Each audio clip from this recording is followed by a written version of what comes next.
Hello friends, NBK 109. ఇక మర్చిపోండి, అది డాకు మహారాజు. నిజంగా ఫస్ట్ ఈ టైటిల్ వినగానే నవ్వు వచ్చింది. ఇది ఎక్కడ టైటిల్ రా మామ, డాకు ఏంది ఏదో ఇదిలాగని చెప్పి అనిపించింది అనమాట. కానీ టీజర్ చూసిన తర్వాత ఒపీనియన్ అయితే మారిపోయింది. ముందైతే దీన్ని చూద్దాం, ఆ తర్వాత జాగ్రత్తగా దీని గురించి మాట్లాడుకునేటటువంటి ప్రయత్నం చేద్దాం. Let's dive in.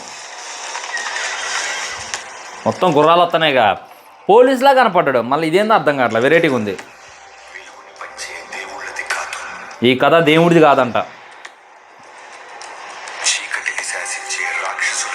దేవుడిది కాదు, రాక్షసుడిది కూడా కాదు.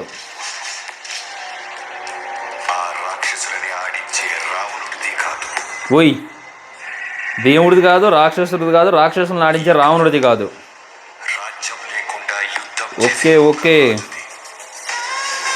ఏ రాజు అయినా రాజ్యం కోసం యుద్ధం చేస్తారు, కానీ ఇక్కడ ఈ రాజుకి రాజ్యమే లేదు. మరి ఎందుకు యుద్ధం చేసిండు? ఓయ్, అర్థమైందా మీకు? ఏదో కొత్తగా చెప్పేటటువంటి ప్రయత్నం చేస్తుండే మన బాబీ. మరణాన్ని వణికించిన మహారాజుది. ఏయ్, గుర్తుపట్టావా నన్ను? ఏయ్, ఇప్పుడు హైప్ వచ్చింది. బా, బీజం అదిరిపోయిందిగా. విజువల్స్ కూడా మస్తు గ్రాండ్గా ఉన్నాయా బా. అమ్మ గుర్రాలేందో, ఏం ప్లాన్ చేసినావు బాబీ? డాకు మహారాజ్ తమన్కి రెచ్చి పోతాడు బాలయ్య అంటే చాలు. బాబా, లుక్ అదిరిందిగా. బాబీ కొల్లి ఫిలిం. ఈ సినిమా వరల్డ్ వైడ్ సంక్రాంతి 2025, 12/1/2025. గుర్తుందా డేటు? సంక్రాంతికి అయితే సినిమా వస్తుంది. 12కి వచ్చేసి మన గేమ్ చేంజర్ ఉందన్నమాట. ఇప్పుడేమో 10 గేమ్ ఇది ఉందన్నమాట. అబ్బో, గట్టి ప్లానే, గట్టి పోటీ అయితే ఉండబోతుంది. నేనైతే బాలయ్య బాబు గారికి మన చిరంజీవి గారికి పోటీ ఉంటుందేమో అనుకున్నాను. చిరంజీవి గారు అయితే తప్పుకున్నారనమాట. అండ్ బాలయ్య బాబు గారికి చిరంజీవి కొడుకు అయితే గట్టి పోటీ ఉండబోతుందని చెప్పి చూడాలన్నమాట. ఎవరు వెనక తగ్గుతారు అనేటటువంటిది ఆలోచించుకోవాలి. వీళ్ళైతే ఇంత కాన్ఫిడెంట్గా టైటిల్ టీజర్ని రిలీజ్ చేశారంటే ఖచ్చితంగా సంక్రాంతికి అది వచ్చేస్తారు, దాంట్లో డౌట్ లేదు. టీజర్ ఎలా అనిపించిందంటే సూపర్ అనిపించింది అనమాట. ఆ లుక్స్ అన్నీ కూడా చాలా గ్రాండ్గా ఉన్నాయన్నమాట.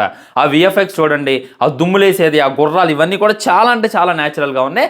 రీసెంట్ టైమ్స్లో గుర్రాలను కూడా గ్రాఫిక్స్ వాడుతున్నారని చెప్పి మనందరికీ తెలుసు, కానీ గ్రాఫిక్స్ అని చెప్పి ఎక్కడ కూడా అనిపించలేదు అనమాట. ఇంకా బాగా చెప్పాలంటే బీజం. నిజంగా తమన్కి బాలయ్య బాబు అంటే ఎక్కడుండో పూనకం వచ్చేస్తుంది అనమాట. ఎరగొట్టిండు అనేటటువంటిది చాలా చిన్న పదం అయిపోద్ది అనమాట. థియేటర్లో శవాలు లాస్తాయి అనేటటువంటిది రియాలిటీ. ఇంతమటికి తమన్ ఫెయిల్ కావాలా బాలయ్య బాబు గారి విషయంలో.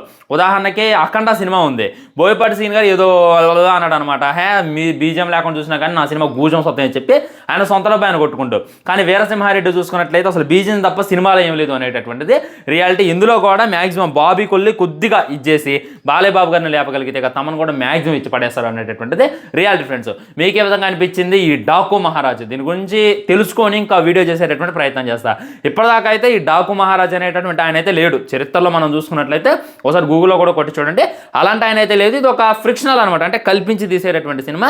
రాజ్యం లేకుండా యుద్ధాలు చేసినటువంటి రాజు ఎవడూ లేడు చరిత్రలో. ఎందుకంటే ఏ రాజైనా దేనికోసం యుద్ధం చేస్తాడో, రాజ్యాల కోసం యుద్ధం చేస్తాడు.